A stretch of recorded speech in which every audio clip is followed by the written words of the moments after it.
critical point. If you put more pressure on the system by what might be a post-seasonal surge because of the traveling and the likely congregating of people for, you know, the good, warm purposes of being together for the holidays, it's very tough for people to not do that. And yet, even though we advise not to, it's going to happen. So I share the concern of President-elect Biden that as we get into the next few weeks, it might actually get worse.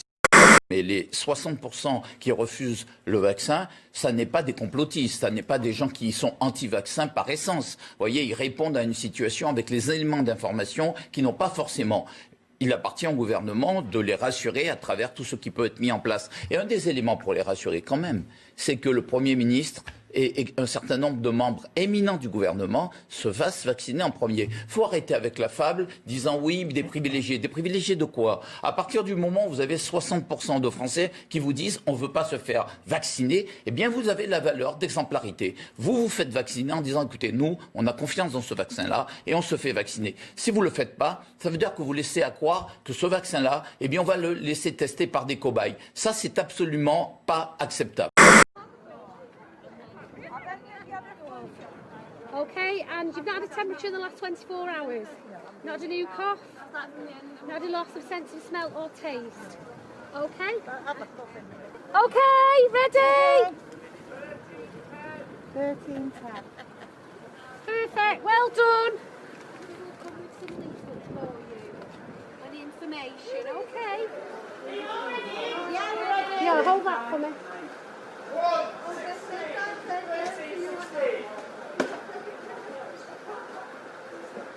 Okay, well done. Oh, that was quick. Okay, Mr. Simpson, are you ready?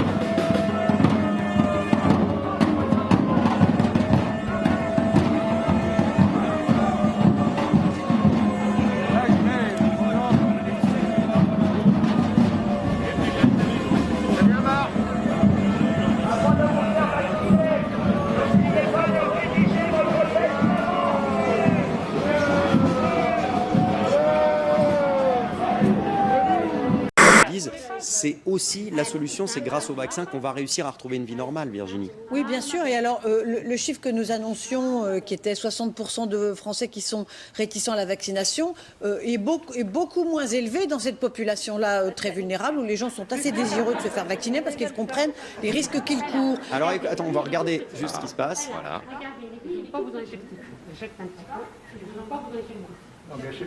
Ça ne va pas tarder. C'est comme ça. Il faut éjecter un petit peu comme ça. Allez, on y va. Vous êtes prêts? Allez, on y va. Vous êtes prêts? Allez-y. Hop. Ça y est. Rien. Ça va? Très bien. Très bien? Ça va. Ça y est. On a fini, ma belle. Hop.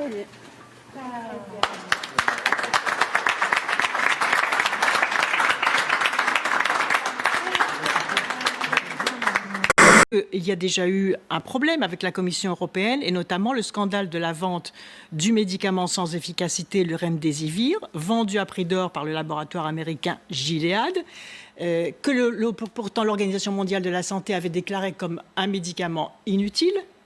Donc, et là-dessus, personne ne s'est expliqué. La commissaire européenne à la santé n'a pas été convoquée devant les commissions parlementaires. Donc, il est très important, là aussi, que les institutions démocratiques fonctionnent, que les commissions parlementaires fonctionnent dans les parlements nationaux. Vous demandez une commission d'enquête sur ce sujet? Mais bien sûr. Et bien sûr, pourquoi? Parce que s'il y a de la transparence, non seulement sur le modèle financier, à ce moment-là, les gens seront beaucoup plus confiants. Et il faut aussi de la transparence sur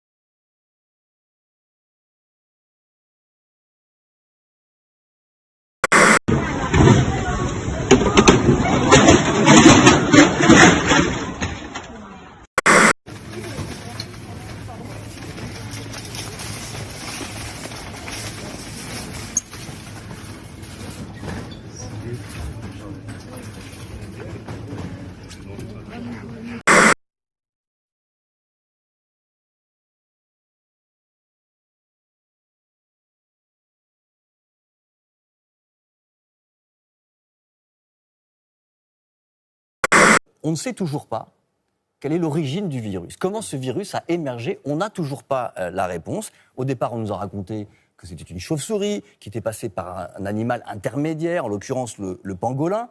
Il se trouve qu'en fait, ce pangolin était totalement innocent, pauvre pangolin. On ne sait toujours pas quel a été l'hôte intermédiaire. Et puis on nous a dit que tout avait commencé sur un marché de Wuhan. On s'en rappelle, on a vu les images de ce marché de Wuhan. Sauf que maintenant, on sait que c'est faux. Ça n'est pas sur ce marché de Wuhan que tout a commencé. Alors quelles sont les hypothèses qui restent valides actuellement? Alors, il y a toujours cette hypothèse d'un hôte intermédiaire. Ça fait quand même 1 an qu'on cherche malheureux animal, on ne l'a toujours pas trouvé. Ensuite, deuxième hypothèse, ça serait un virus dormant. Donc en gros, il y avait un virus qui circulait déjà à bas bruit, et puis il a muté, et ce virus qui a muté est devenu extrêmement dangereux pour l'homme. Et puis il y a une troisième possibilité, eh bien, c'est qu'il soit sorti d'un laboratoire, parce que cette possibilité qu'un laborantin se soit infecté dans un laboratoire du Wuhan et ensuite infecté la population, elle reste d'actualité. Mais si le virus, si je comprends bien, si le virus est sorti d'un laboratoire, ça peut vouloir dire qu'il a été créé aussi dans ce labo, peut-être? Alors pour l'instant, la plupart des scientifiques disaient que ce n'était pas possible, parce que si on avait touché au génome de ce virus, eh bien on le verrait. Sauf que ce consensus commence à se fissurer, parce qu'il y a un chercheur qui s'appelle Étienne De Crowley, avec qui j'ai parlé longuement, au CNRS, qui a dit ceci, et je vais citer le site du CNRS. Nos hypothèses doivent également tenir compte de ce qu'il est actuellement possible de réaliser dans des laboratoires de virologie, et du fait que dans certains laboratoires, la manipulation du génome de virus potentiellement pathogène est une pratique courante, notamment pour étudier les mécanismes de franchissement de la barrière d'espèces. Donc attention, ça ne veut absolument pas dire que les Chinois étaient en train de travailler à un virus, une arme bactériologique pour tuer la population mondiale. Par contre, ça veut dire que ce genre de manipulation, tout simplement, est possible et qu'on ne peut plus écarter cette possibilité. Ok, et comment on va avoir potentiellement un jour le fin mot de toute cette histoire? Eh bien, pour avoir le fin mot, il faudrait tout simplement une enquête indépendante.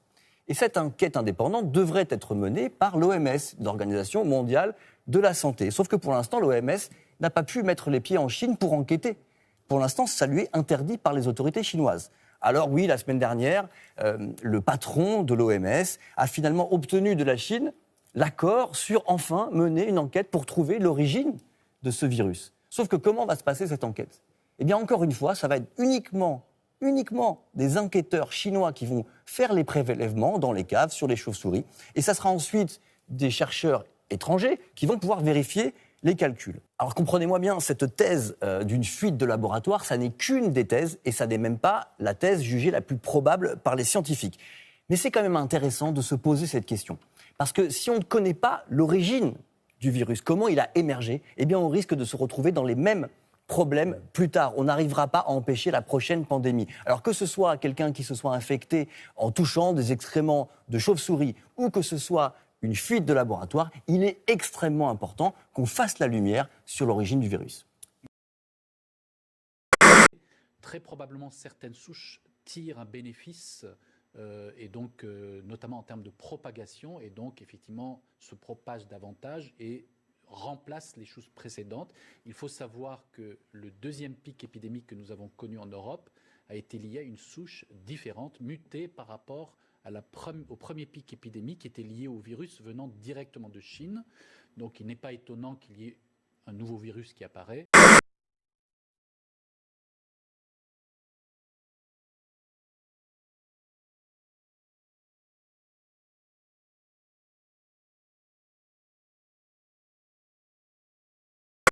Oh là là, c'est pas vrai. De quoi?